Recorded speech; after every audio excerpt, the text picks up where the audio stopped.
Willkommen zu einer neuen Folge Neuland Stories. Das ist Part 3 von unserer Camper Island Serie und wir freuen uns, dass ihr wieder eingeschaltet habt.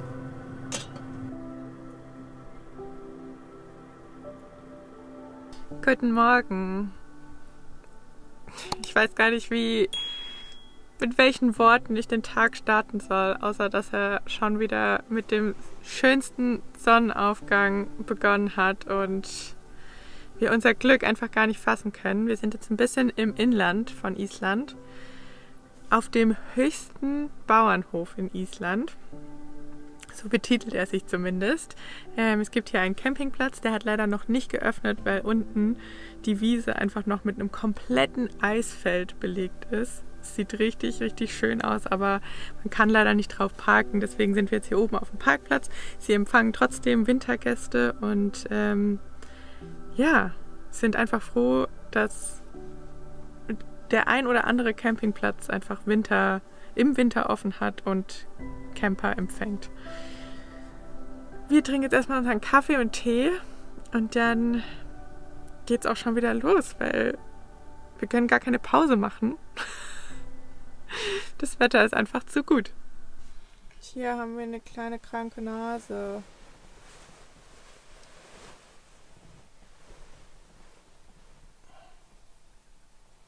Morgen.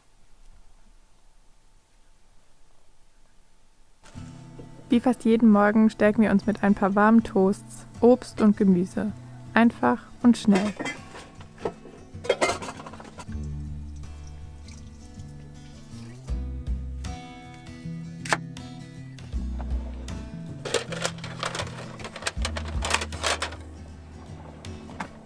Haben wir den Pfeffer vergessen?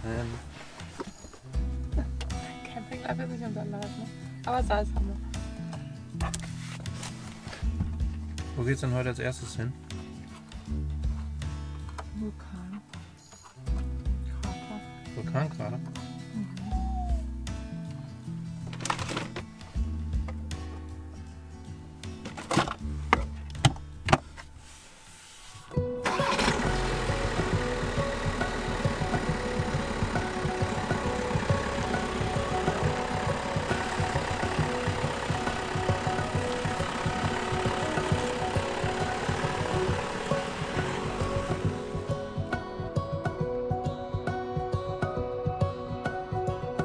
Im rauen Nordosten kann das Wetter sich schlagartig ändern und meterhoher Schnee fallen, so dass auch mal das ein oder andere Auto im Graben landen kann.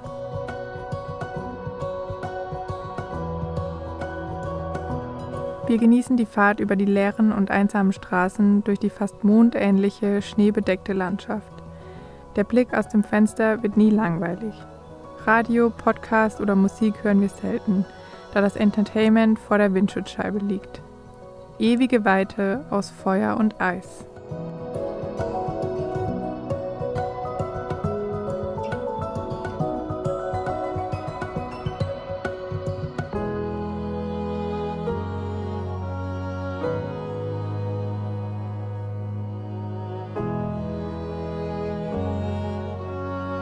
Wir nähern uns langsam einem weiteren Hochtemperaturgebiet. Wenn man wissen will, wo es als nächstes hingeht, braucht man nur mal ein bisschen eine Nase nehmen. Wir haben wieder ziemlichen Schwefelgeruch in der Luft. Nachdem wir jetzt einiges an Schnee und Eis gesehen haben, wird so langsam wieder Zeit Für Feuer.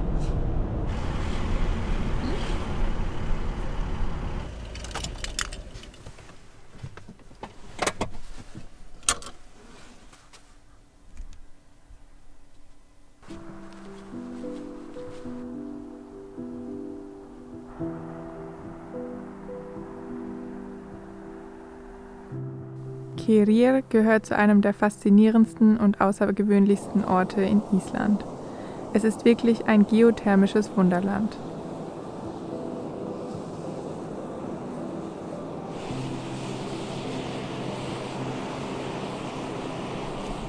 Das ist ganz schön Druck auf dem Kessel.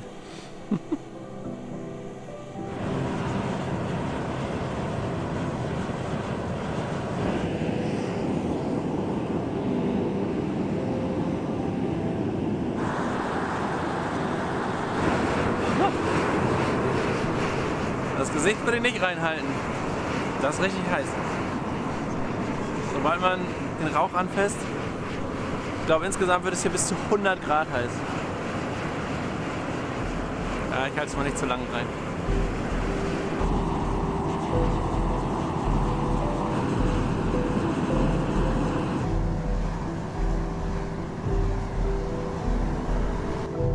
Es ist ein Ort, wo die Erde buchstäblich brodelt und zischt.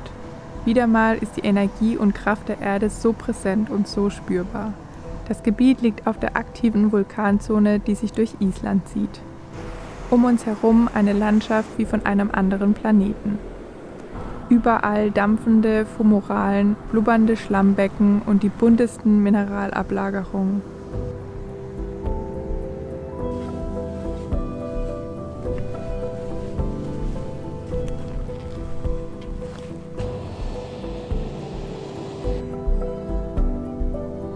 Da ist dein 100 Grad heißer Hot Tub, Svenny. Oder wie Basti in deinen Blubberkrütze.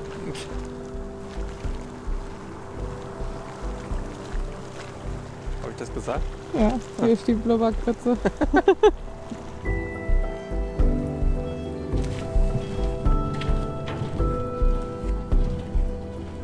Immer wieder faszinierend und wunderschön die Farben, die durch diese ganzen Aktivitäten entstehen.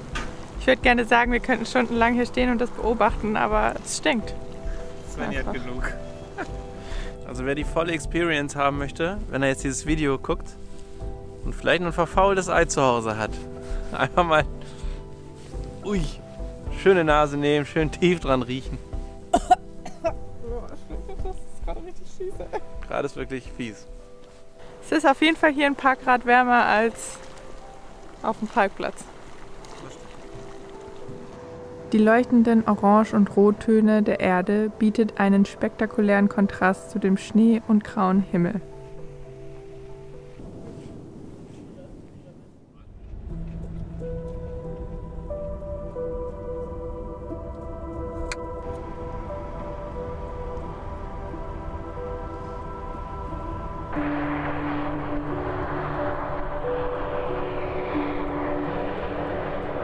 Es bleibt vulkanisch. Nur wenige Kilometer entfernt fahren wir geradewegs auf den Krater Eyjafjallajökull zu.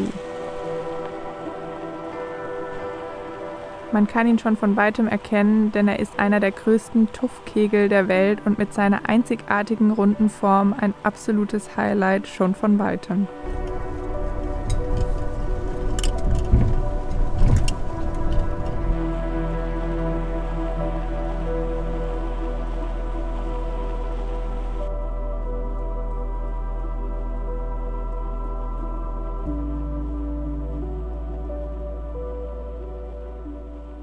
So, wir sind am Eyjafjallajökull angekommen. Klang ein bisschen eher niederländisch, ne? Mhm. Müssen wieder ein Stückchen laufen. Es ist nicht weit, aber hoch und steil. Denn wir müssen nach da oben, um einen Blick in den Krater zu bekommen.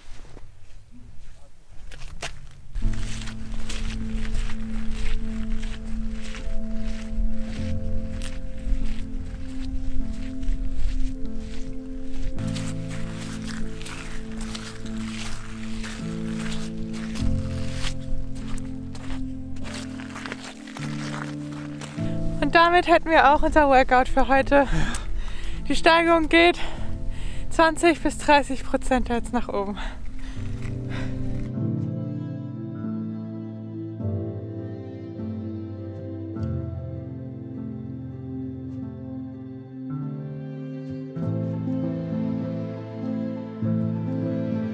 Ein schmaler Pfad und steiler Anstieg entlang des Kegels führen zum Rand des Kraters.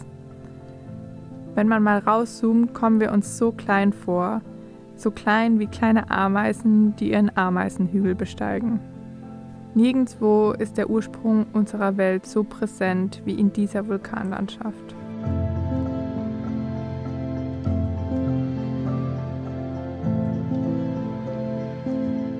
Der Kontrast sieht einfach so krass aus von diesem schwarzen Lavagestein, Lavamatsch, Vulkanmatsch, ja, und dem Schnee Abgefahren.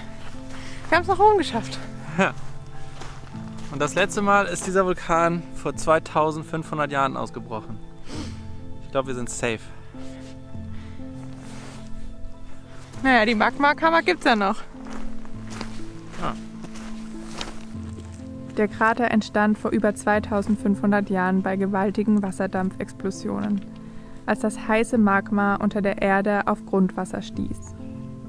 Kaum oder schwer vorstellbar, mit wie viel Energie die Asche und das Gestein hier durch die Luft gewirbelt sind und diese einzigartige Formation gebildet haben.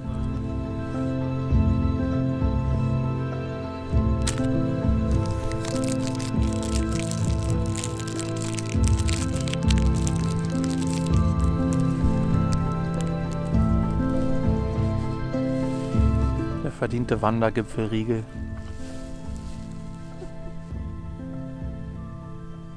So motivieren wir uns meistens irgendwo hochzugehen. Wegen einem Riegel. Nee, nicht wegen dem Riegel, aber irgendwas, was wir snacken können. Mit einer Aussicht. Schmeckt ja immer doppelt so gut. Das stimmt. Das stimmt. Selbst eine Apfel oder eine Banane. Und ich habe mir gerade eingebildet, dass ich einen Tropfen abbekommen habe. Nee. Was ist mit Island los? Regen oder was? Ich glaube nicht. Ich glaube, du spinnst.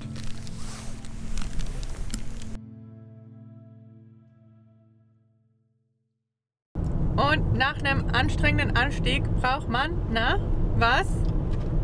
Eine Dusche. Und genau da fahren wir jetzt hin. So gut wie 100% der Elektrizität kommt von erneuerbaren Energien in Island.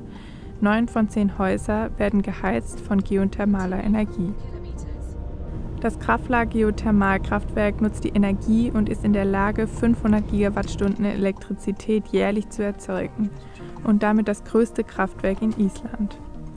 Wir testen die nahegelegene endlose heiße Dusche, die in der Nähe des Kraftwerks installiert wurde. Eine immer sprudelnde Dusche mit heißem Wasser. Bist du bereit? Ich bin bereit.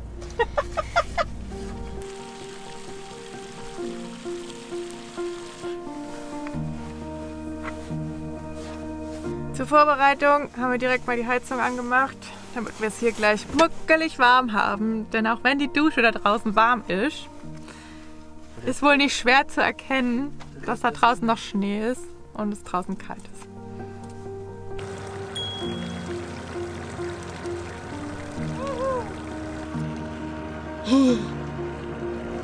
Geilo.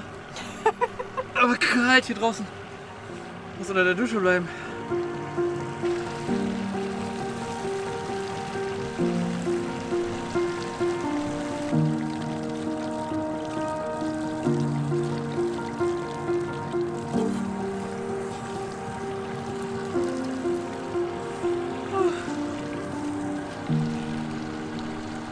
Das ist so cool. Das ist mega cool. Man will gar nicht drunter vor, weil es so kalt ist. Haben wir wieder geduscht. Haben wir wieder geduscht. Das tat gut, das war mega. Perfekte Temperatur.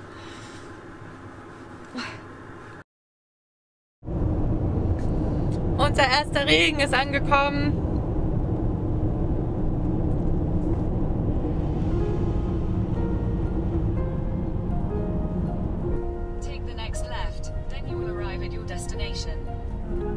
Nur eine kurze Fahrt führte uns zu unserem nächsten spektakulären Campingplatz direkt an der Küste.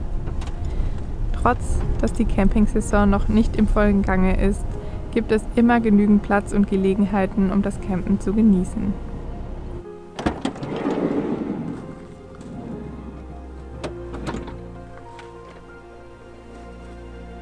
Angekommen an wieder einem herrlich wunderschönen Campingplatz, den wir nur teilweise nutzen können in seiner Schönheit. Wir dürfen nämlich nur hier auf dem Schotter stehen. Die Wiesen sind noch zu nass, um da drauf mit dem Wagen zu campen, aber zu Fuß darf man auf jeden Fall schon drauf.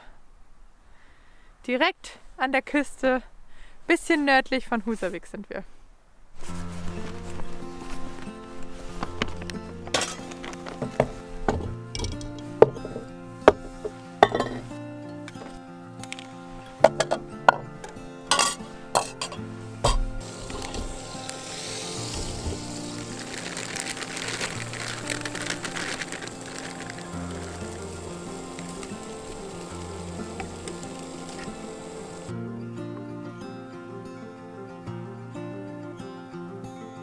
Jetzt mussten wir uns zum Essen doch nach drinnen verkrümeln.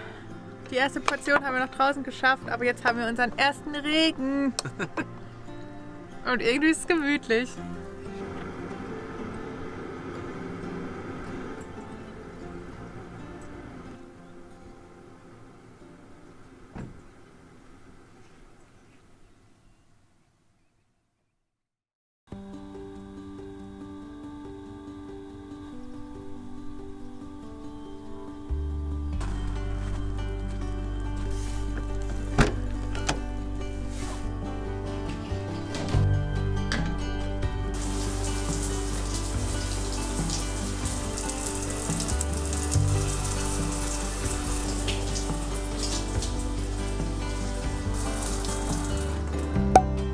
Mit Duschbrocken haben wir eine nachhaltigere Shampoo- und Duschalternative, nicht nur für unterwegs, sondern auch für zu Hause.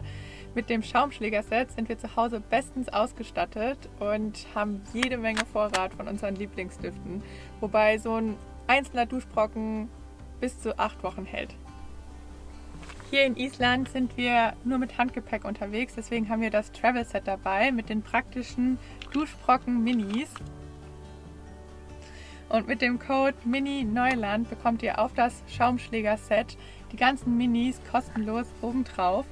Und so seid ihr schaumtechnisch eigentlich für alles bestens ausgestattet und perfekt vorbereitet. Die beiden Schaumköpfe hinter Duschbrocken sind Johannes und Christoph. Die Idee zu Duschbrocken kam den beiden selbst unterwegs auf Weltreise. Denn flüssiges Shampoo, sind wir mal ehrlich, ist nicht so praktisch, wenn man unterwegs ist. Und Duschbrocken duften und pflegen mindestens genauso gut, wenn nicht sogar besser, als herkömmliches Shampoo. Den Link zum Schaumschläger-Set findet ihr unten in der Beschreibungsbox oder ihr scannt einfach den QR-Code hier im Bild ab. Und denkt dran, mit unserem Code MINI-NEULAND bekommt ihr auf das Schaumschläger-Set die Duschbrocken-Minis kostenlos obendrauf. Viel Spaß beim Schäumen! Ja.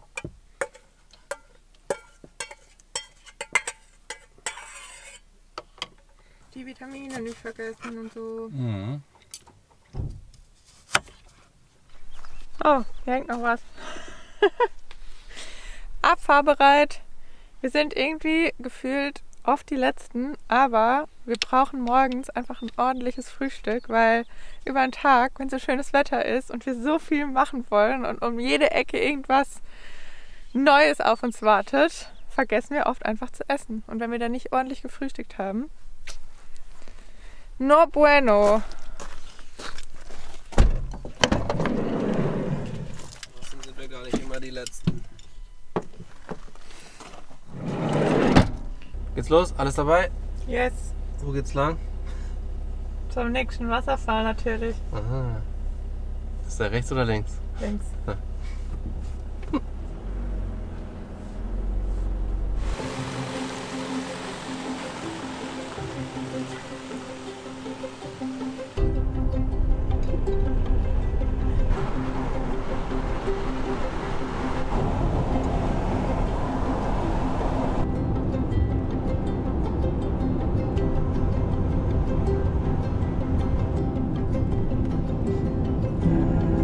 Bevor es aber zum Wasserfall geht, machen wir hier noch einen kleinen Zwischenstopp in dem süßen kleinen Örtchen Húsavík.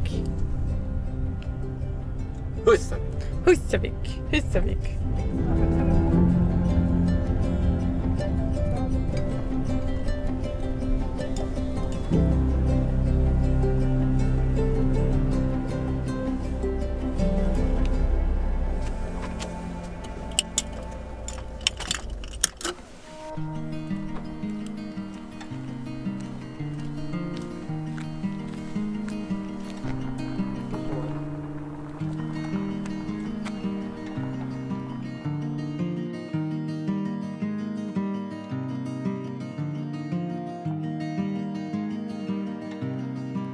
Von unserem Parkplatz geht es direkten Weges an den Hafen.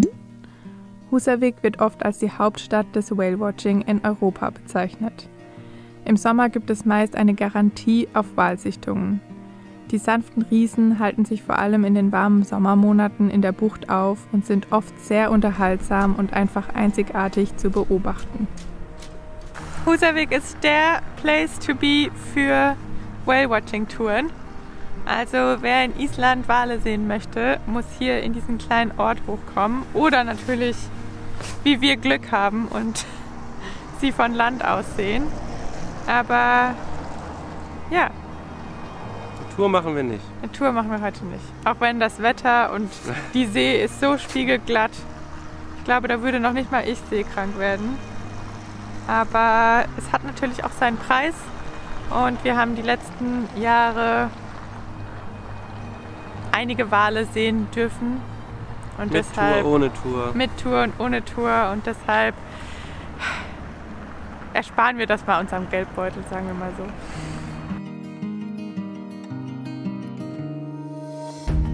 Húsavík liegt an der Skjaldfandibucht in Nordisland und ist ein kleines Städtchen mit etwas mehr als 2000 Einwohnern. Malerisch eingebettet zwischen Küste und Berge hat man vom Hafen aus eine wunderschöne Sicht auf die Bucht. Die Fischerei und Seefahrt ist hier noch sehr präsent und allgegenwärtig.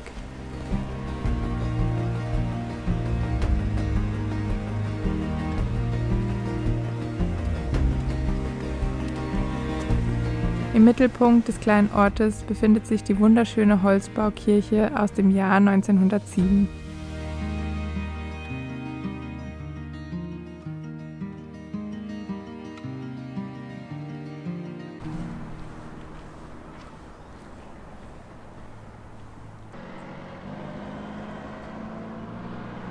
Eigentlich kann man hier in Island alles mit Karte bezahlen, aber wir nehmen immer aus jedem Land, in dem wir reisen, mindestens einen Bargeldschein mit. Und deswegen brauchen wir zumindest einmal ein bisschen Bargeld. Das riecht irgendwie genau. Eine Bank riecht immer wie eine Bank. Überall egal gleich. in welchem Überall, Land. es riecht nach Geld.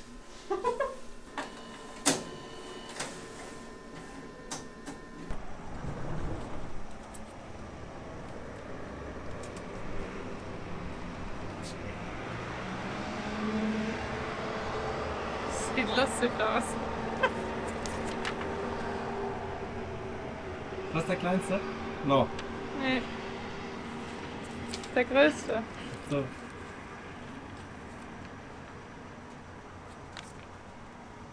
Ja, cool. Und den haben wir noch.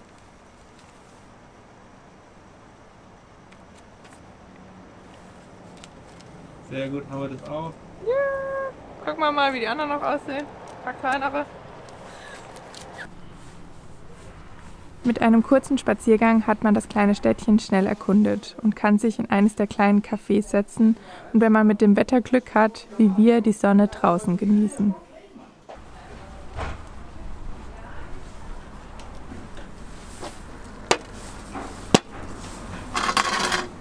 Könnt ihr das glauben? Wir sitzen im April draußen und es ist zu warm in Jacke und Vlies. Eine kleine Cinnamon Roll, ein Orangen-Softgetränk und ein Kaffee für nur 14 €.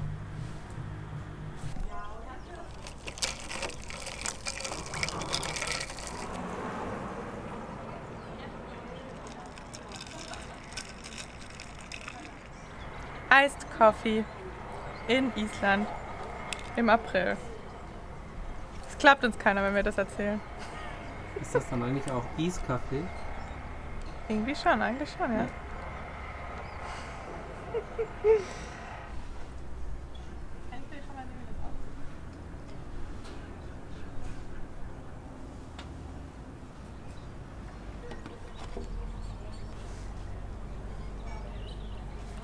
Cheers!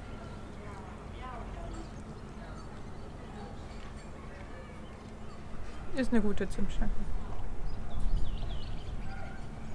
Es würde nicht an Zucker gespart, auf jeden Fall. Aus budgettechnischen Gründen wird in Island geteilt, was bei uns gefährlich ist.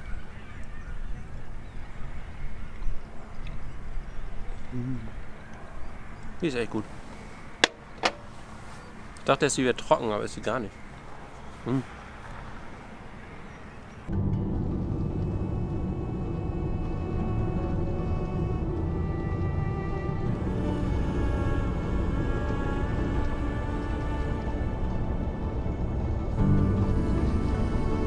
Nach einer kurzen Stärkung fahren wir weiter durch die atemberaubende Landschaft des Nordens. Entlang der Küste geht es zu einem der größten Wasserfälle Europas. Aber das ist eine Story fürs nächste Mal. Danke fürs Einschalten und dabei sein. Abonniert unseren Kanal und wir hoffen, ihr seid kommende Woche wieder dabei. Danke, Ende.